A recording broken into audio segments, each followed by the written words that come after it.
Ask Mother presents Youth Week, April 13th through the 16th.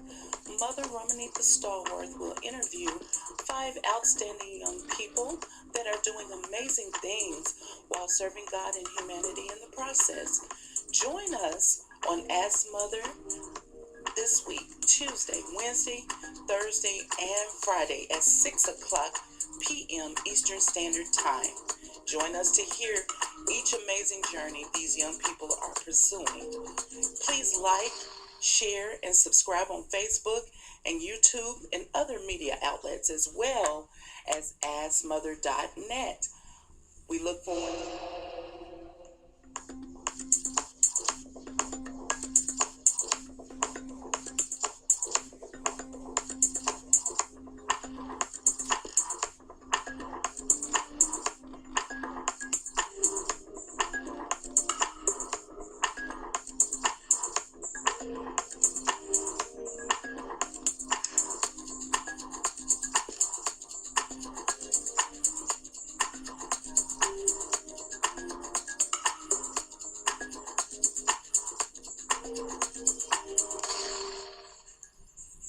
Preston Butler III is a multi-hyphenate who engages in acting, film, and music. He has performed in theaters across the country as well as internationally in France, Belgium, and Scotland. Butler shined in his recent network television debut on NCIS as jazz pianist Kendall Radcliffe. Previously, Butler delivered an award-winning performance as Kitch in the West Coast premiere of Passover by Antoinette Nwandu. He portrayed Muhammad Ali in Fetch Clay, Make Man, a play exploring Ali's friendship with Hollywood's first black millionaire, Stephen Fetchit. As if playing one boxing champion wasn't enough, he also embodied a fictional character based on Jack Johnson, the first black heavyweight champ, in an award-winning production of the Royale at Cleveland Playhouse. After losing his job in 2020 due to the COVID-19 pandemic, Butler produced, wrote, and recorded a 5-track music project entitled Psalms 30, all from his home in just a matter of weeks. It is now available for free on all music streaming platforms.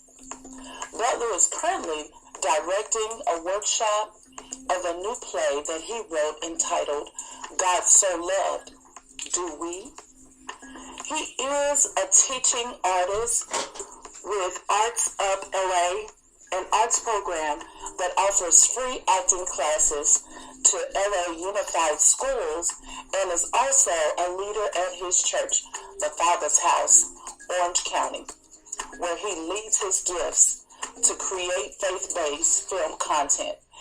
He is a graduate of the MFA acting program at the California Institute of the Arts. God bless you and welcome Preston Butler III.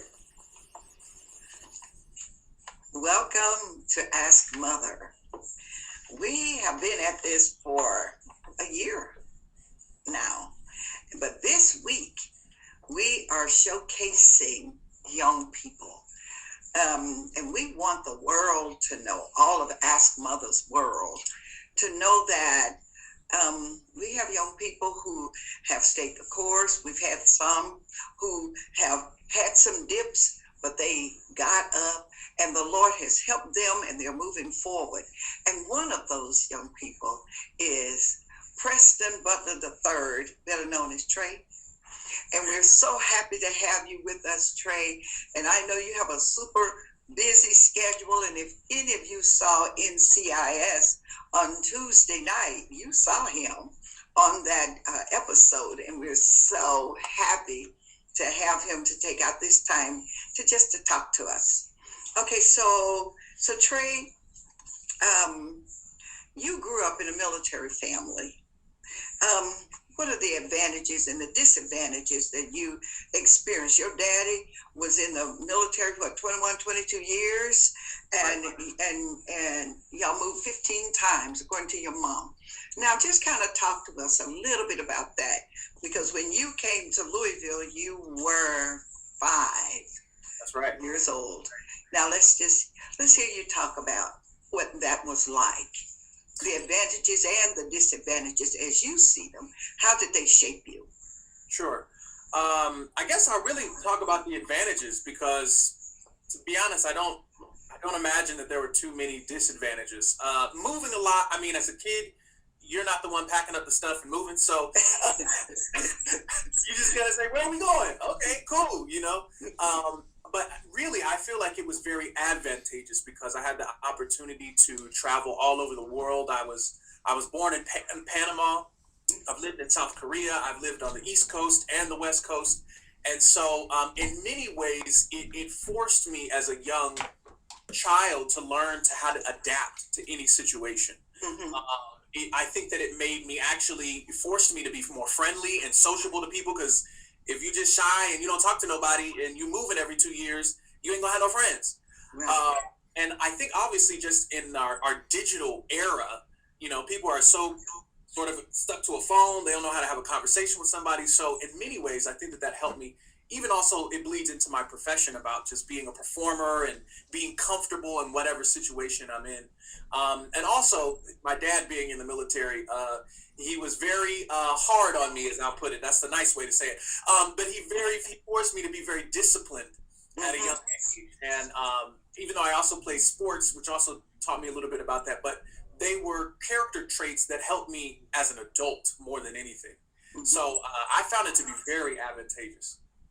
How did you deal with the times that your dad was deployed away from home, and your dad was an officer, but how did, I don't know if he got deployed as much as the others, but tell me, how was that? How did that impact you? Well, I'm the middle child, and I have 2 sisters. So in many ways, it was tough because I was just the only guy around.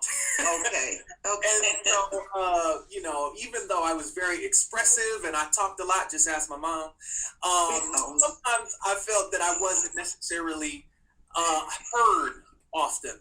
Okay. And so that, I think, is something I had to deal with as I was growing up and learning. Like, I value when people listen to me, because I didn't feel like I was heard all the time when I was younger. Mm-hmm. However, it was nice because my dad ended up, when we moved to California, he ended up not being deployed for a very long time. And that was really when I was a teenager. I was moving into my teenage years, like being in a band. And so having him around during that time was really crucial, which is also, I understand, is a benefit, because a lot of young men don't have their fathers. Or if they have their father, they're not really involved in their life, or they're not really an example of who they want to be. Mm-hmm. And so I was very blessed to have my father, who was involved in my life, who wasn't just do as I say and not as I do, but he led by example in that way. Okay, wonderful, wonderful. And you were in between 2 girls. So how did you navigate? Well, I'll say this. Both of our my relationship with both my sisters is much better today. I think that it was also being young and, trying to not feel like somebody could tell you what to do and, all of that. We definitely butted heads a lot when we were younger, but I think that as we grew older, we all have artistic endeavors and interests. My older sister, Chelsea, she's a phenomenal singer and musician and producer. My younger sister, she's, again, a phenomenal singer, musician, producer, and actress. And so I think as we got older, we really found that we had more in common than we didn't. And so, but it was tough. It was tough for sure, man. I felt like the ugly ducklings a lot. What do you think grounded you all?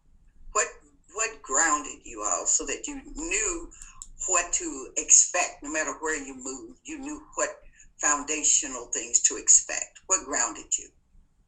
The church, for sure.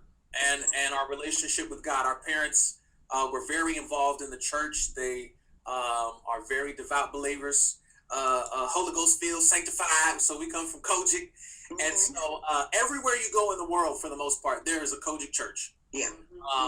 And that was a really, really positive, I think, experience for all three of us, to have a community of people that we knew we could connect to, that had the same beliefs and values as us, no matter where we went. And I think that we also, at a very young age, all took our relationship with the Lord very seriously. And so that was also the thing that, it's like, okay, at the end of the day, we might fight and we might bicker and all that, but, we still have to love each other. Like the Bible tells us to. Yeah, wonderful, wonderful. Well, Trey, when did you know you wanted to be an actor? That's a good question. I don't really know. I think at some moment in high school, I started to do some productions. I saw a production of Dracula at an assembly in 10th grade. And the guy, Kevin O'Cleary, that was his name, he was playing Dracula. And I was watching him and I was like, I think I can do that. And so I auditioned for the next play, and I got it. It was Shakespeare, and luckily my high school theater director, Miss Sharon Strong, she was like, "Hey, you're really good at this. You should try to audition more." And so I just kept coming back. And I realized, man, being up there on stage, people were laughing, and they were like, "Man, you're so good at this." And I was like, "Really? Okay." Okay.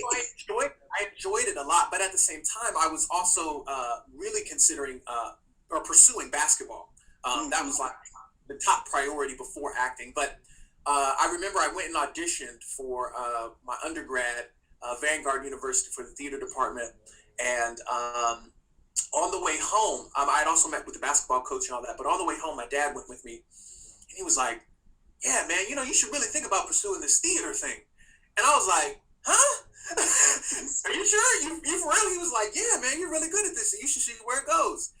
And so, I said, "All right, well, we'll see how it works." I was still trying to figure out what I was doing. I played basketball in college a little bit, but I think it was my junior year of college, I had to decide, do I want to play basketball, or do I really, really want to just try to put everything I got into acting in my last year?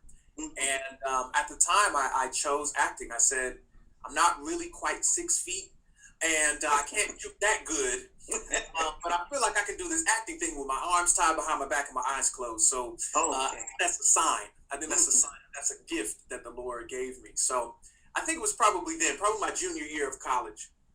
Okay, wonderful. Now, talk to us about your challenges as a Christian who has also chosen acting as a career. What are some challenges? There's a lot. Talk about that.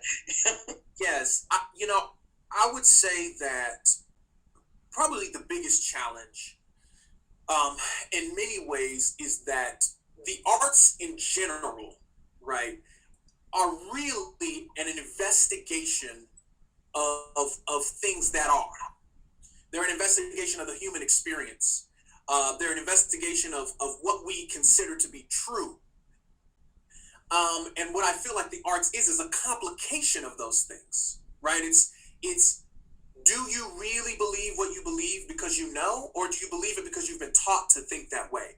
So it's a lot of challenging a lot of things. And so in many ways, I feel like there's a lot of leaning of the industry in general to be secularized. Because it's like, well, how can you prove for sure that the Bible is real? How do you, those are just morals and things that you think are true or heaven. How can you prove that those things are real? And it's an investigation of those, are those things real? And so in many ways, I had to be firm in my own understanding and my own belief about what I believe and why I believe. Because if you're not sure in that, if you're not strong in that, then it's easily to be swayed. Right. And also there's the idea of fame and fortune and all the things that come with them, women and drugs and money. And those are things that will easily draw you away from your relationship with God. So it's tempting. That's a fact. And it's not easy. Right. But I think that you have to have a perspective about what is it that I'm doing this for? Okay. Right. And for me, I feel like God said, hey, I gave you the ability to storytell and to act so that way you can shine a light on kingdom things. And that doesn't mean that I'm always telling stories that are faith-based, right? That means that I can be a light when I go into a secular industry and I can be on set and not do all the things that everybody else is doing. That I can actually show those people that, hey, I'm a Christian and you might be homosexual and you might live a different lifestyle, but I can still show you the love of Christ. Yes. That's wonderful. And really what you were saying, Trey, is you just got to be very sure about where you are. You've got to be absolutely grounded. And from what I know about you and your family, then that has been modeled, not just told you, but actually modeled before you. And you then have adopted that as your way of life, which is great, really wonderful. But being a multi-hyper, hallelujah, hypernet, what do you do in between role assignments? Whew, it's a lot. Let me tell you, because being a struggling artist is real. Yeah. But I teach. I teach elementary students. I work with a program called Arts Up LA, and we offer free arts training to schools in the LA Unified School District. I've had to do Uber. I've had to do all kinds of things in the meantime, because work is just not consistent. But I know that's a part of the game. That's just a part of how it is. Well, the fact that you went ahead and completed your master's degree, you kind of tried to make sure that you weren't one of those starving artists, that you would always have something that you could do, and that on the professional lifestyle. So that's wonderful. But I know that you've done stage and now TV. Talk to us about the differences. Oh man. Well, theater in many ways is much more of a collaborative process. So typically you'll have rehearsal before about 3.5 weeks, and then you perform for about 3.5 to 4 weeks.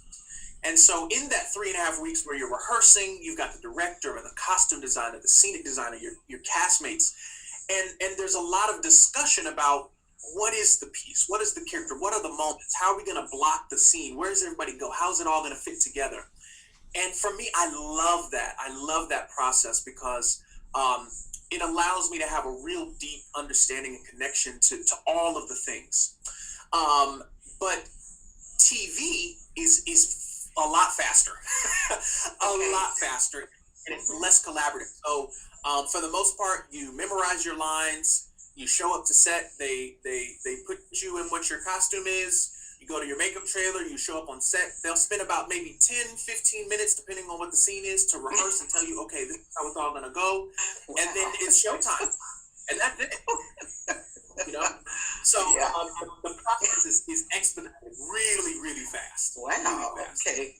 Okay. Well, we were blessed to see your portrayal of Jack Johnson and Muhammad Ali. That was amazing. Talk to us about that. It was on stage. It was wonderful. And it seemed that was what you loved to do. Both of those were boxing roles, but also a lot into their character as well. So just kind of talk to us about getting into character, and how were you able to be as convincing as you were? You were very convincing. Well, thank you.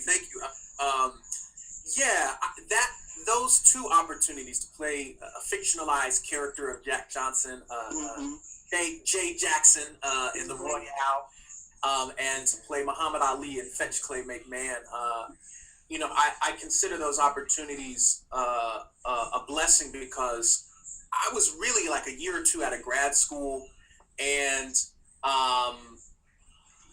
it's really, sometimes you got to pay your dues is kind of how they put it, right? You kind of play spear thrower on the left, over here in this production, you got your one little scene in this show over here. But really, in both of those shows, I was on stage almost the whole time. Right.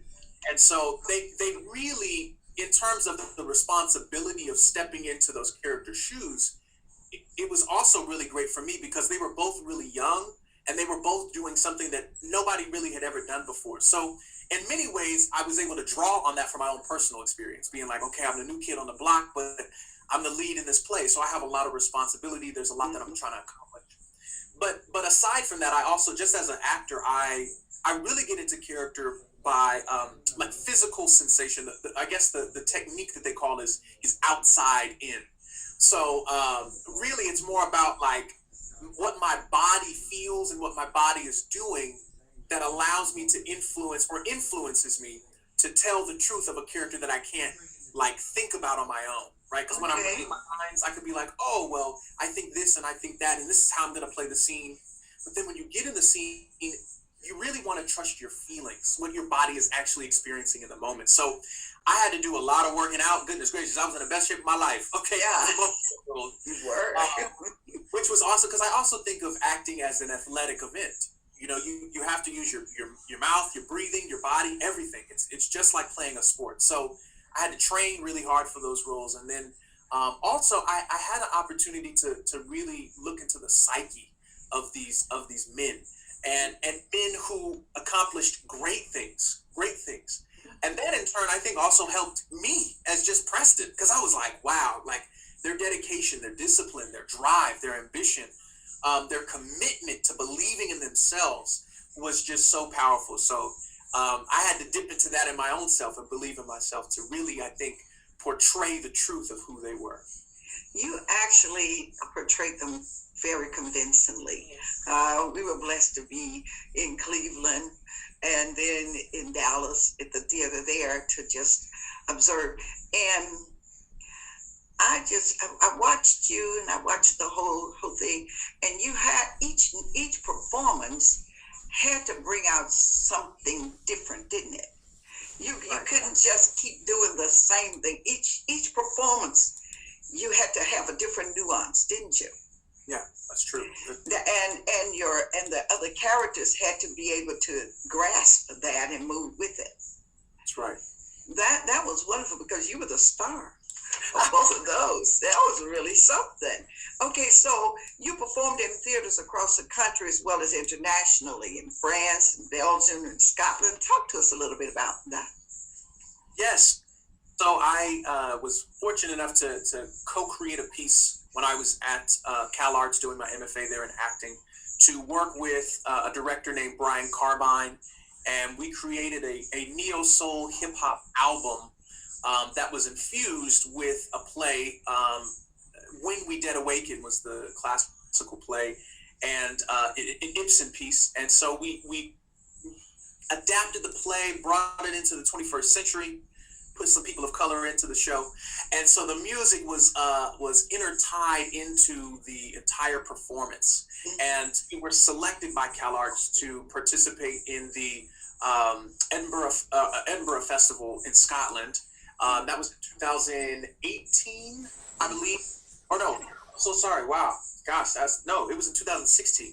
2016. Wow, time is just flying by. I'm like, what again? And then I also had an opportunity right after I graduated from CalArts. I was a part of a collaboration with the National Theater in Saint-Étienne in France, and CalArts, the CalArts New Performance. And we devised a piece with a playwright, Alicia Harris, award-winning playwright. She's really incredible. And we were able to tour in France and Paris, Saint-Étienne and Nice, and then also in Belgium as well with a world premiere of a play called Thor. So that's also where I had the opportunity to ask my now wife, then girlfriend, to be my fiance and to marry me. So that was a really, really awesome experience as well. Yeah, that's wonderful. That was my next thing. You know, we can't have an interview without including Christina. She's a phenomenal young woman. Now, you and your wife, Christina, you have just celebrated your second anniversary. What challenges does your career pose to your marriage? Because I know that when you were doing plays, you were gone, and you were gone, a while. And then and then sometimes getting paid, and then other times get a little bit paid, and then sometimes not paid. So how did all this work out? What things have you all put in place? There are some things that you won't go past, some things that you will see to happening. Talk to us about what things you all have decided, you've agreed on, and you've stuck to, and you mean to stick to it. Yeah, that's man, such a great question. I think that where this has to start is really about what I was mentioning about being sure and grounded in yourself. Because even before Christine and I became really serious in talking about marriage and engagement and all those things, I was very sure that the pursuit of being an actor was what I believed was my God-given purpose. And so because I was very sure about that, I was able to be clear to be like, hey, look, this profession that I'm walking into, that I believe God has called me into, I'm going to be away often. I'm probably not going to make a whole lot of money in the beginning. I may not ever make a whole lot of money. Money is going to be, like you said, seasonal sometimes. But if those are things, if being away is going to be an issue, if it's a deal breaker, if not having a spouse or partner who's going to have consistent income all the time, if those are going to be deal breakers for you, I'm letting you know up front. So in many ways, we were able to have some of those discussions while we were dating. So that way you say, okay, well, if these are things you just really can't live with, even as much as I love you and I want it to work, I'm not going to hold you to those things. Yeah. Because I don't think it's right for either person to try to force the other person expectations upon them that just aren't realistic, depending on what they really want to do with your life. Yeah, it won't work. That's right. So thank God, hallelujah, that she said, you know what, like, it's not my favorite, but they're not deal breakers. So in many ways, we were able to kind of talk about those things. Those are kind of really what I would say, so almost like technical things of a relationship, logistical things of a relationship. I think as we started to get more serious, there had to be more conversations about like, okay, well, if you are being intimate on stage or in a show, what are your lines, right? And then I also, as now my wife, I also have to ask her, well, what are your lines for me? What are things that you don't want me to do? And then have open dialogue and conversation about what those things are, because it is my duty to respect her and to hear her out. In the same way that, like, I would hope that she hears me out and respects the things that I'm pointing.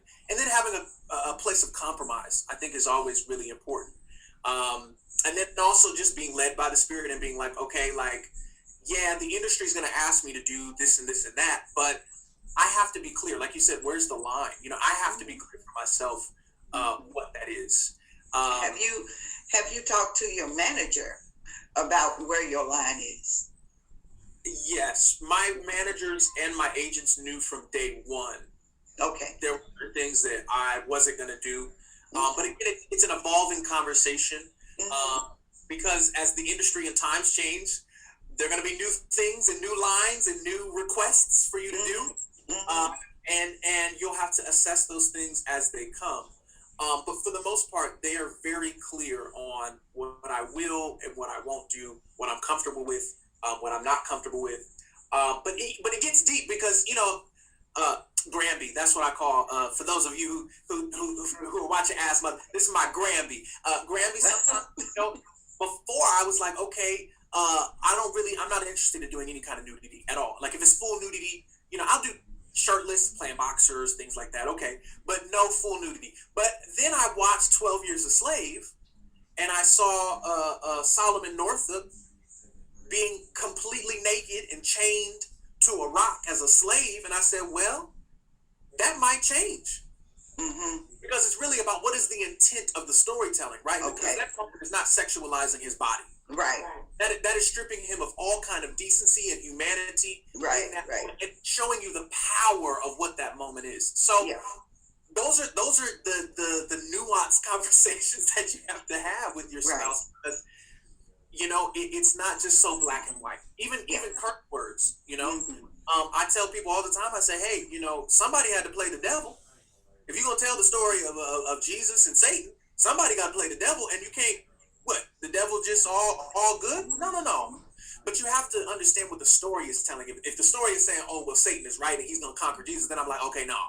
But if it's the truth that when you do these things, when you do these sinful things that are against the word of God, ultimately they're going to lead to death, which is what the Bible says, the wages of sin are death. Yeah. Right? So you have to take the storytelling, I think, into context too. So luckily my wife is a wonderful communicator, and she's open to having these conversations with me. And I appreciate that about her very, very, very much. Yes, she's a beautiful young woman. But now tell me, with all that you have to do and all that you have been asked to do and probably will be asked to do, what is your involvement with your local church?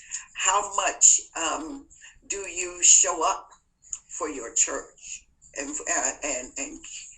cast your belief forward in Christ? How do you do that? That's great. I think that many times, as performers or artists or just young people who are busy, and I was this person, it's like, I don't really have a lot of time, to give to the church, and, Sundays are tricky too. And, but once I got married, I was like, okay, we need to find a home church. That's just a priority.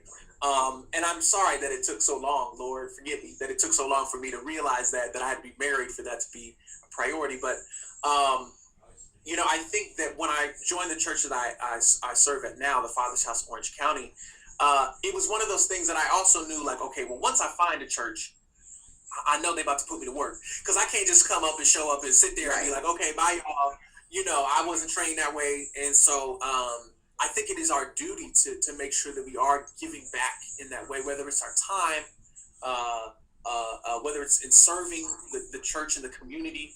I think we do have a duty to do that as believers. And so, what's funny is that at the beginning of the pandemic of last year, in March of 2020, I had really gotten plugged in just a little bit before with my church, and I was helping creatively on the creative team and doing some different projects. And I was like, man, Lord, he had just opened up a door for me to do a project that was going to be for 7 months in Oregon. This was the Oregon Shakespeare Festival. So I was headed up there. I left, and I was like, man, Lord, why'd you have me get plugged into this church and then take me away for 7 months? And so I was up there for rehearsal for 2 weeks, and the pandemic hit. Yeah. And so he was like, well, you're going to go back home. And so what was funny about it was that before I left, he said, when you come back, I want you to give the free time that you have when you're not acting or you're not teaching. I want you to give that free time to the church. And I said, okay, all right, cool. So when I get back, I got to give my free time to the church. I didn't know I was going to be up there 2 weeks. And I was going to be back. And so he said, okay, time to get to work.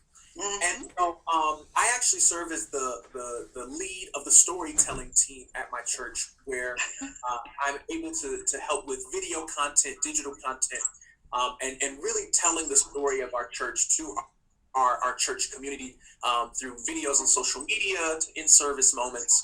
And so that for me has really been fulfilling, because I think that sometimes I had looked at like my art and my faith going in different directions. Right. Really, the Lord is like, they're actually closer tied than you think. So that's been an amazing experience just recently, that I've really been a new journey that I've been on. I saw a clip of the game plan. That was powerful. That was so powerful that and actually it was a message that you brought. And I really did enjoy it. I said, Trey is not acting. Right. This is coming from a very real place.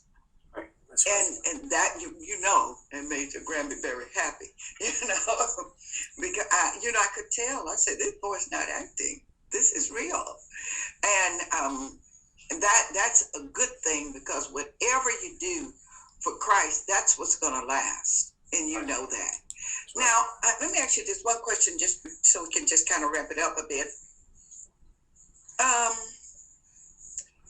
what about, is there a Christian acting guild that is, that you can be a part of, or where you can relate with other actors who are Christians as well? Is there a guild of that kind that you know of, that you have maybe tapped into? Are you considering it, or maybe you need to start one if there's not one? Right. You know, there's not. I'm not personally involved in any. I think that there are theaters around the country. I know that there's one in San Diego called Lamb's Players, and it's a faith-based theater. Some of my instructors at my undergrad, it was a private institution, Vanguard University. They were very connected with that theater. But, you know, I think you would be surprised, Granby, that there are a lot of A-list Hollywood producers, actors, directors, executives who are believers. Yes. And one of them being Dr. Holly Carter, who's Kojic. The youngest vice president at Sony, the executive at Sony, oh my gosh, his name is escaping me, Devon Franklin, also is an incredible artist and believer. And so in many ways, I think that there's a blending, that there's not like a one place where it's like, okay, well, you know, or I'll put it this way. I think that it's less exclusive. Right. I got right. That many people. And we want the world to know, all of Ask Mother's world, to know that we have young people who, but I know the name, you know, because that's what everybody's watching. That's where you have the most eyes on it, and that's really in many ways who need it the most. Right. You know, but there's a great program, I believe, for directors and writers called Act One, and they have a great training program for screenwriting, directors, producers. I believe it's act1.com. I haven't gone through the program, but I've been looking into it recently, so I'm like, hey, maybe they just need to go ahead and give me a scholarship since I gave them a shout out. But yeah, that's, you know, I also encourage people, if you're watching this and you're an artist and you're looking to get involved, the biggest advice that any A-lister that any webinar that I've gone to, any Q&A session with people who are successful and have made it, they all say the same thing right now, and it's make your own work. Okay. You have an iPhone, you have a camera. Look, you've got all you need basically to make a movie, to make a trailer, to shoot whatever you want. You can do it. If there's not a content that's out there that you're like, man, all of this stuff doesn't really line up with what I want to do, write it, make it yourself. You do it, yeah. Because that's just what it is right now. The era is really like DIY. Mm-hmm. You know, put it on YouTube, put it on Instagram, put it on, you know, whatever, TikTok. Like, that's how also people are being discovered. You know? Yeah. So yeah, don't limit. Okay, you are, and actually you're in the process now of doing a project, aren't you? Yes. Okay. I'm finishing up directing a piece that I wrote and devised with a group of students at Vanguard. It's going to be a new play. It's a workshop. It's quite not finished just yet, but a workshop of a play entitled "God So Loved Do We." So it's going to be all virtual, all digital. It's all shot on Zoom. And I'll have to get back to you and let you know when the premiere date and all those things. Make sure you do. Yeah, that's so good. Well, we were, you know Glenda Goodson. That's right. Yeah. And she just had her conference, and she had a wonderful director on there, Lindell Singleton. I don't know if you know him, but I know the name, but I can't put a face. Yeah. That may be somebody you might want to look up, because you'll have her in common. That you both of you know her. But I am so happy to have had this time with you, and I know that your time is precious. And thank you so much for sharing it with your grandbaby. I just so appreciate it. Anytime. Yeah, and I was thinking yesterday, I think it was, I was thinking about you and Christina, who's a wonderful young woman. And I'm glad that the Lord blessed you to find her. That's right. And I'm glad she told you yes. Right. I think Right. you're a great couple. Isn't she? Tell me what she does right quick before. Just give us a shout out regarding Christina. She actually is a senior account specialist in the accounting department at our undergrad where we met. And she also volunteers with the church on the worship team. Okay. She's a musician as well. We sing a folk over here. That's wonderful. That's wonderful. And your Psalms 30, it's really good. And you and your sisters are such musicians and such artists. And there's just so much more for you. And I pray that God will continue to bless you and that he will give you uncommon favor. That anybody that see your auditions or hear your music or your presentations, that they are just drawn to you. And I pray that the doors will fling wide open, and your job is to always give God the glory. That's right. And then say one thing to these young people who some of them have lost their way, some of them are floundering, but they have gifts in them. They are writers. They have ideas in them, but they are just kind of having trouble pulling things together or getting sidetracked. Talk to them just for, as we close, just say a word to them, please. I just encourage you to fall in love with the process of creating and being creative. Many times our culture is driven to have results, and those results are numbers based or success based or critical acclaim based. How many streams you got? Oh, how many people watched it? Or how big of the budget was the film? Or how many books did you sell? I think that God is concerned less with that, as opposed to you just being obedient and doing it. Yes. Because even if for one person it was impactful, then it was worth it. And God has given those gifts to impact people personally, individually, not to necessarily be on the biggest stages in the world and achieve to do those things, strive for those things. But if they never happen, don't diminish what you've done. Don't feel like your calling is less than because there's only 3 people who show up. Maybe those 3 people were the people that needed to be there. Yeah. So I encourage you, fall in love with the process, not the result. Pain may come like a thief in the night.